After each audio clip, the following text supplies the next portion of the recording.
Hey everyone, and welcome to a brand new series called Coffee Cocktail Workshop. So in this series, we're going to be taking interesting coffees just like this one, which might either have an interesting backstory, a kind of innovative production method, or a really unique flavor profile. We're going to taste them, and then I'll talk you through exactly how I'd go about designing a drink inspired by the particular coffee. So this series is going to be useful, hopefully, for a lot of people. First of all, if you're thinking about entering a competition, you might want to create a signature drink like this, whether that's for a barista championship, something like Coffee and Good Spirits, or even a cocktail competition. This should also be the perfect series for you if you're looking to design seasonal or signature drinks for the place you work. It might also be useful if you're just looking for really interesting coffees to try. So I'll be featuring lots of interesting coffees, which either you can pick up for yourselves, or you can find a similar coffee from a local roaster to you. Or you might just want to make coffee cocktails at home or design your own drinks. And hopefully I'll give you lots of tips that won't be hard and fast recipes as such, although you can recreate them. Be more of an inspiration on how you can create your own drinks, and we're going to cover lots of different approaches to doing this. So we're going to be starting with a bang today with this coffee roasted by Assembly in London, and this is produced on a farm owned by a Dutchman, which is in Brazil. It's also got a really interesting flavor profile, which I think will surprise a lot of people. So there's a lot of meat on the bone here. We've got lots of things to explore, lots of things to pull inspiration from, and we're going to give this a taste and then make a delicious drink. So welcome to Coffee Cocktail Workshop.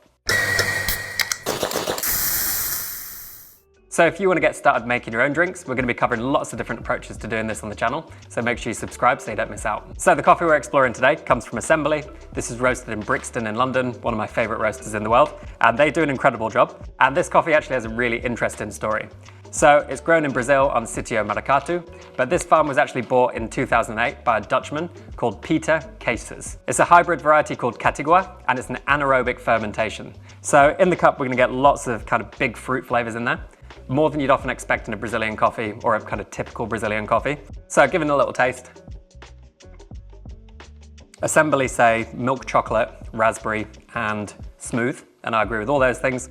But I think there's a lot more going on here as well. So there's loads of kind of big, nutty flavors in there, really kind of solid body. But you've also got some fresh fruit in there, some kind of bright citric acidity, and all of these things come together to give a really well-rounded brew.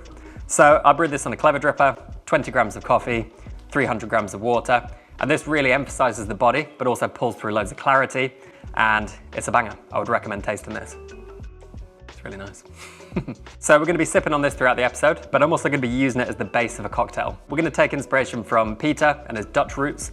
We're going to take inspiration from Brazil, where the coffee comes from. And what better way to do this than building a drink which is inspired by Brazil's national cocktail, which is a caipirinha. So caipirinha is a delicious drink, perfect for a hot summer's day, which is made with crushed limes, sugar, and cachaça, served over crushed ice. And if you want to learn how to make this, I'll put a video above from my free 50 video essential cocktails course, which you can watch, and I'll link the full course at the end.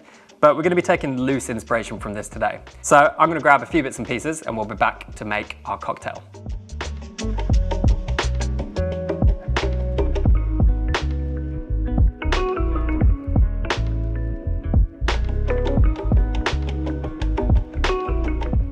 So now I've got all the ingredients, we can start making our caipirinha inspired, slightly Dutch cocktail, really heroing this particular coffee. And any caipirinha starts with lime. So I'm gonna grab one of those. And what we're gonna do is cut this into half, going this way, and then we're gonna cut the halves into quarters, so eighths.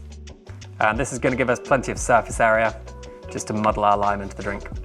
And as well as acidity, this is going to bring a little bit of bitterness because we're leaving the peels on. And if we think back to the coffee, citric acidity in the coffee, citric acidity in the lime, this is a very good starting point.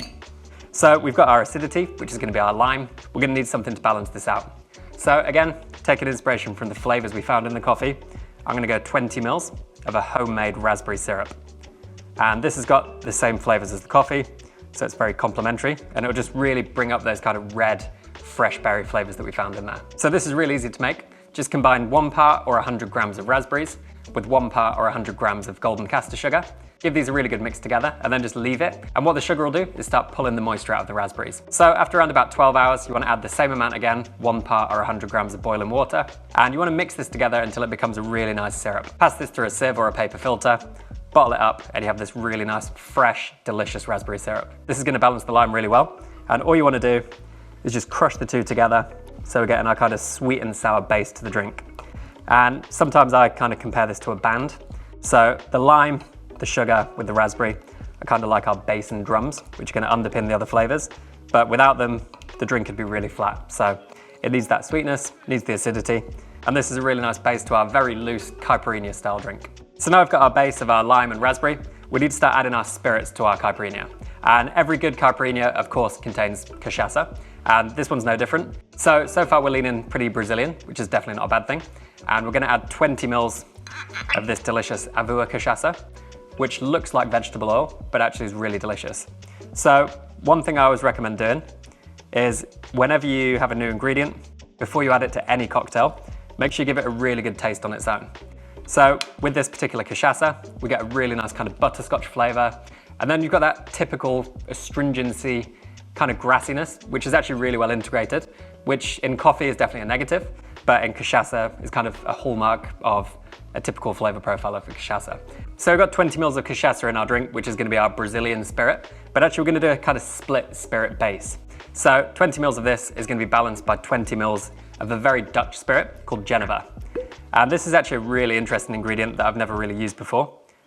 So 20 mils will bring something completely different to the base. So Geneva does have juniper in there, and this is kind of a precursor to gin, but it's a very different flavor profile, which some people compare to be somewhere between gin and whiskey. So this particular Geneva, which I'd actually never tried before making this drink, comes from Zuidam distillers, and it's actually a really interesting flavor profile. It's got those botanicals, but it definitely doesn't have any of the bright citrus notes you get in gin, but it has really nice herbal notes, spicy notes, and it's very malty as well. So actually I recommend giving this a try. If you like gin, I think you'll like this. If you like whiskey, I also think you'll like this. So there is a lot to like about this spirit. So now we've got our acidity, our sweetness, our spirit base. I think I can have a little bit of coffee because it's very tasty. And now we can actually add some of our coffee to the drink. So I'm gonna go with 40 mils here, because I don't want this drink to be a really kind of heavily coffee forward drink. I don't want it to dominate the flavor profile, but I do want it to be nice and present.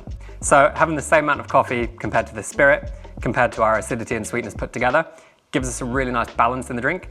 And you could shake this up now, really delicious.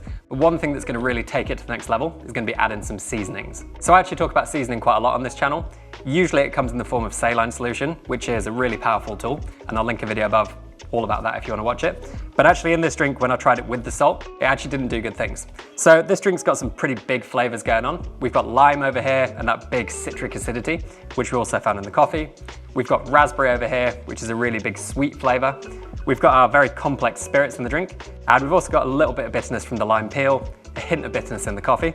But when I added saline solution to this drink, which usually brings together all the ingredients really nicely, I actually preferred it where everything was kind of separate.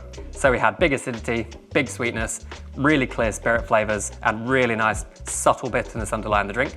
However, there are two seasonings which work really well in the drink. So first of all, a little bit of vanilla extract, 1 gram, which just rounds out the whole drink and almost brings out like a nuttiness to the cachaça, a little bit of nuttiness and vanilla flavor that you'd find in a lot of typical Brazilian coffees.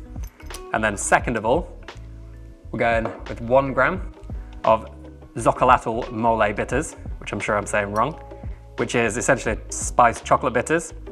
And again, this really brings through that really nice chocolate note, which is in the coffee, a hint of bitterness, and it just works really nicely to kind of underlie all the other flavors in the drink.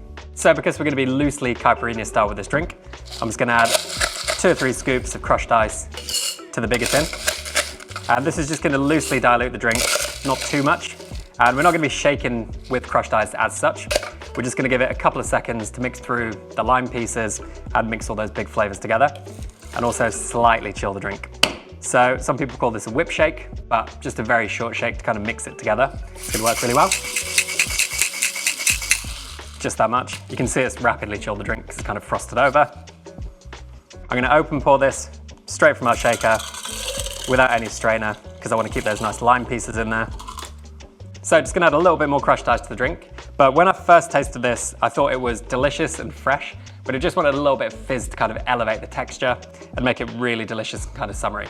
So in order to do that, we're gonna go with just a little crown of ginger ale. And as well as bringing sparkly kind of fizzy notes to the drink, it's got a little bit of that fresh gingery flavor, which just complements everything really nicely. I'm gonna go in with a straw, just give it a little mix so it goes through the liquid. Garnish with a really nice spear of 3 raspberries. And there we have a delicious drink inspired by Brazilian coffee produced by a Dutch producer. And there we have Pieter's Caipirinha.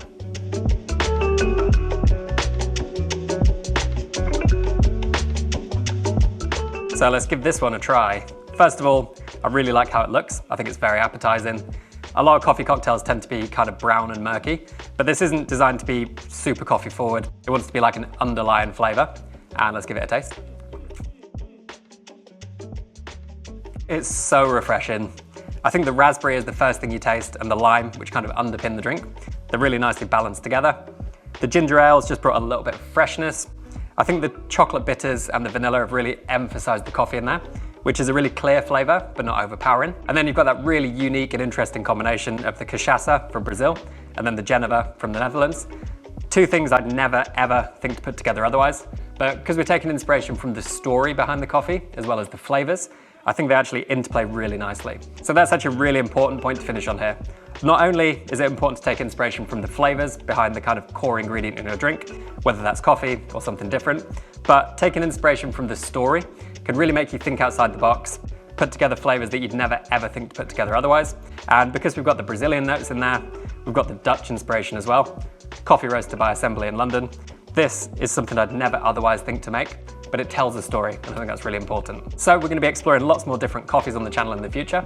If you've got a really interesting coffee, be that because of the story, the method, or the flavor profile, let me know what it is in the comments below, and I'll try and get hold of it and make a drink with it. And if you've enjoyed this and you wanna make your own drinks, make sure you subscribe to the channel so you can see more of this kind of thing.